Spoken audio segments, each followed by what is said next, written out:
दुनिया के सबसे महान रहस्यों में से एक मोहनजोदारो, क्योंकि यहाँ की लिपि को ना तो अभी तक पढ़ा जा सका है और ना ही इसके गायब होने के कोई सबूत हैं। जब दुनिया में लोगों को खाने और मल में फर्क नहीं पता था, तब यहाँ के लोग ईंट से बने घरों में रहते थे।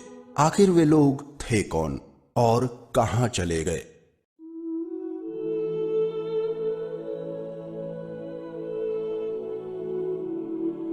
ऐसा लगता है वो लोग अपने वक्त से बहुत आगे थे।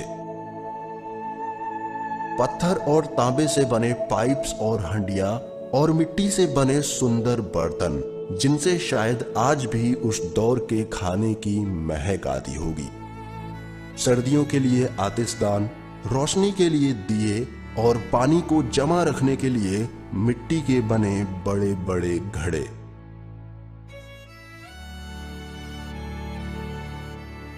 इन मिट्टी के खिलौनों से आज भी उन मासूम बच्चों की आवाजें सुनाई देती हैं।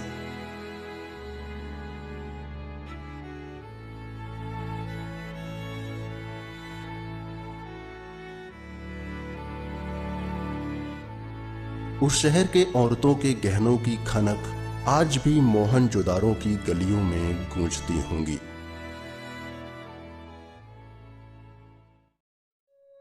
उस समय में रोजमर्रा के कामों को आसान बनाने के लिए ऐसी ऐसी चीजें मौजूद थीं जिन्हें देखकर यही लगता है वो लोग काफी पढ़े लिखे और आज के समय की तुलना में बहुत आगे थे।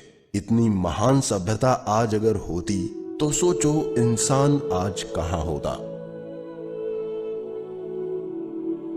मोहनजोदारो दुनिया भर में प्रसिद्ध है क्योंकि यहाँ पर लोगों ने अपनी एक अलग ही दुनिया बसाई हुई थी, जो कि आज से लगभग 4500 साल पहले की बात है। वहाँ उस समय के कुछ ऐसे प्रमाण मिले हैं जिससे कि ये साबित होता है कि वहाँ पर उस समय भी लोग खेती किया करते थे और अपने मकान बनाते थे और अपने खुद के बनाए बर्तनों का इस्तेमाल करते थे और वो उनकी दुनिया हुआ करती थी। ऐसी बहुत सी चीजों के प्रमाण मोहनजोदारो के अंदर मिले हैं। मोहनजोदारो की बातें इतिहास के पन्नों में बहुत ही मशहूर है। ये मनुष्य द्वारा निर्मित विश्व का सबसे पुराना शहर माना जाता है, जो कि सिंधु घाटी की सभ्यता है। ये पहले भारत में था, परंतु 1947 के बाद पाकिस्तान के अलग होने पर ये अब पाकिस्तान का हिस्सा है। मोहनजोदारो सिंध में बसा दुनिया का सबसे पुराना माना जाने वाला शहर है। ये प्राचीन भारतीय संस्कृति का सबसे पुराना प्रतीक है, जो सिंध नदी के छोर पर बसा हुआ था। उस समय में बना मोहनजोदारो अपनी उचित योजना, वास्तुकला और जल निकासी व्यवस्था में आज के किसी भी विकसित शहर से कम नहीं था और ये एक बड़ा कारण है इसे याद करने का।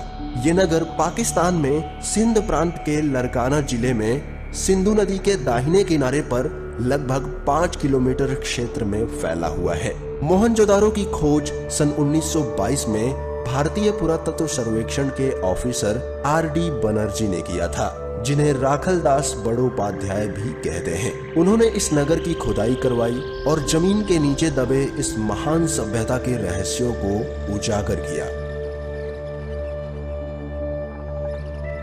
खुदाई से मिले सबूतों और यहाँ पर बने खंडों से पता चलता है कि यहाँ पे बने सभी इमारतों और घरों में ईंट का इस्तेमाल हुआ है, ठीक उसी तरह जैसे कि आज हम अपने घरों में ईंटों का इस्तेमाल करते हैं। और ये सभी ईंट एक ही आकार और एक ही साइज के थे। घरों में पानी निकलने की व्यवस्था थी। इस शहर की आधुनिक जल प्रणाली आज की तरह ही थी। हर घर से निकलने वाला कचरा और पानी नाली से होते हुए शहर से बाहर ही निकलता था। सभी घरों में बाथरूम की व्यवस्था थी और नगर में हर जगह कुआं भी हुआ करता था। पूरे शहर में 300 से भी ज्यादा कुएं मिले हैं। इन सभी चीजों को देखकर यही लगता है कि इसे किसी अर्बन आर्किटेक्ट्स ने बनाया था और उनकी बुद्धि का प्रमाण आपके सामने है। इस शहर के बीच में स्थित एक स्थान है जिसे स्नानागार कहते हैं। उसके मध्य में स्थित एक स्नान कुंड है जो कि 12 मीटर लंबा, 7 मीटर चौड़ा और लगभग 3 मीटर गहरा है। ये स्विमिंग पूल मोहनजोदारो के आकर्षण में से एक है। ये ग्रेट बाथ शहर के केंद्र में स्थित था। ऐसा माना जाता है कि यहाँ पर लोग अपने शुद्धिकरण के लिए जाते थे। स्विमिंग पूल में जाने के लिए सीढ़ियां तक बनी हुई थी। बात करें यहाँ के लोगों की, तो यहाँ के लोगों को खेती बाड़ी करना भी आता था और उनकी मुख्य कृषि फसलें गेहूं और बाजरा हुआ करती थी। खुदाई में मिले गेहूं के दाने जो कि काले पड़ गए हैं, उन्हें आज भी संग्रहालय में संभाल कर रखा गया है। यहाँ पर खाद्य सामानों को रखने और बेचने के लिए एक विशेष प्रकार का भंडार घर हुआ करता था।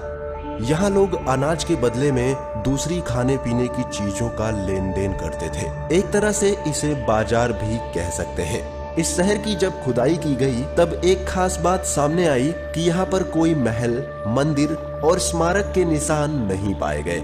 इतिहास ने हमें जो सबूत दिए उनसे एक बात सामने आती है कि मोहनजोदारो में कोई राजा रानी या किसी सरकार का अस्तित्व नहीं था। यहाँ के लोग शासन, विनम्रता और स्वच्छता को अधिक पसंद करते थे। इस शहर की खुदाई के दौरान कई सारी मूर्तियां मिली हैं, जिसमें एक प्रसिद्ध नाचती हुई लड़की की कांस्य मूर्ति पाई गई और साथ में कुछ पुरुषों की भी मूर्तियां मिली हैं। कुछ का मानना है कि पुरुष की मूर्ति राजा की है और कुछ का मानना है कि वो सिर्फ एक मूर्ति कला है। मोहनजोदारो से प्राप्त एक सील पर 3 मुख वाले आदमी यानी पशुपतिनाथ की मूर्ति भी प्राप्त हुई है। उनके चारों ओर हाथी, गेंडा, चीता और भैंसा विराजमान है। हड़प्पा तथा मोहनजोदारो में असंख्य देवियों की मूर्तियां भी प्राप्त हुई हैं। ये मूर्तियां मातृ देवी यानी धरती माँ या प्रकृति देवी की हैं। शोधकर्ताओं का मानना है कि वे लोग प्रकृति की पूजा करते थे। प्राचीन काल से ही मातृ या प्रकृति की पूजा भारतीय करते रहे हैं और आधुनिक काल में भी कर रहे हैं। मिले हुए सबूतों से पता चलता है कि इस सभ्यता में लोग चेस और सांप सीढ़ी जैसे खेल भी खेला करते थे और इस शहर से बच्चों के खेलने के कई खिलौने भी मिले हैं, जिसे आपने आज के आधुनिक जमाने में भी देखा होगा। मोहनजोदारो के निवासी कला और संस्कृति में काफी आधुनिक थे, क्योंकि वहां से बजाने के कई इंस्ट्रूमेंट्स भी मिले हैं और वहां के लोग आभूषण के उपयोग के लिए भी प्रचलित थे। हार, झुमके, अंगूठी, कंगन जैसे आभूषण का इस्तेमाल महिलाएं उस जमाने में भी करती थी। मिले हुए आभूषण और कलाकृतियों से पता चलता है कि वे लोग सोने का भी इस्तेमाल करते थे। पाए गए सभी आभूषण आज भी संग्रहालय में सुरक्षित रखे गए हैं। मोहनजोदारो में और भी कई सारे अवशेष पाए गए हैं। कई सारी मूर्तियां और उनकी सभ्यता से जुड़े बहुत सामान मिले हैं, जिसे संग्रहालय में आज भी संभाल के रखा गया है। ये सारी मूर्तियां और अवशेष दुनिया के इतिहास में काफी ज्यादा मायने रखती है। इसकी खोज में कई इतिहासकार और खोजकर्ता वर्षों से जुटे हुए हैं, लेकिन फिर भी मोहनजोदारो की लिपि और इसका पतन आज भी दुनिया के लिए एक रहस्य है। इतिहास भी आज तक किसी नतीजे पर पहुंच नहीं पाया कि ऐसे महान शहर का अंत कैसे हुआ। इस शहर का अंत कुदरत के किसी संकट जैसे कि बाढ़ से हुआ या किसी भूचाल से, या फिर दूसरे देश के लोगों ने इस शहर पर आक्रमण करके यहाँ के सभी लोगों को खत्म कर दिया। इन सारे सवालों के जवाब इतिहास के पास भी मौजूद नहीं है। इतने पुराने जमाने में भी ऐसा विकसित शहर हुआ करता था, ये सब के लिए एक आश्चर्य की बात है।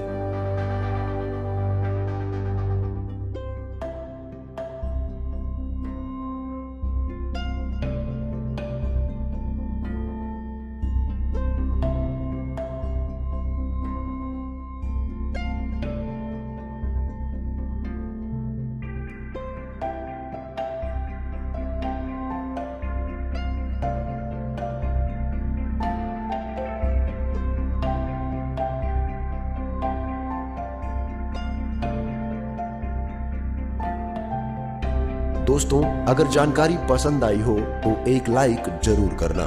फिर मिलेंगे एक नए वीडियो के साथ। तब तक के लिए नमस्कार, जय हिंद।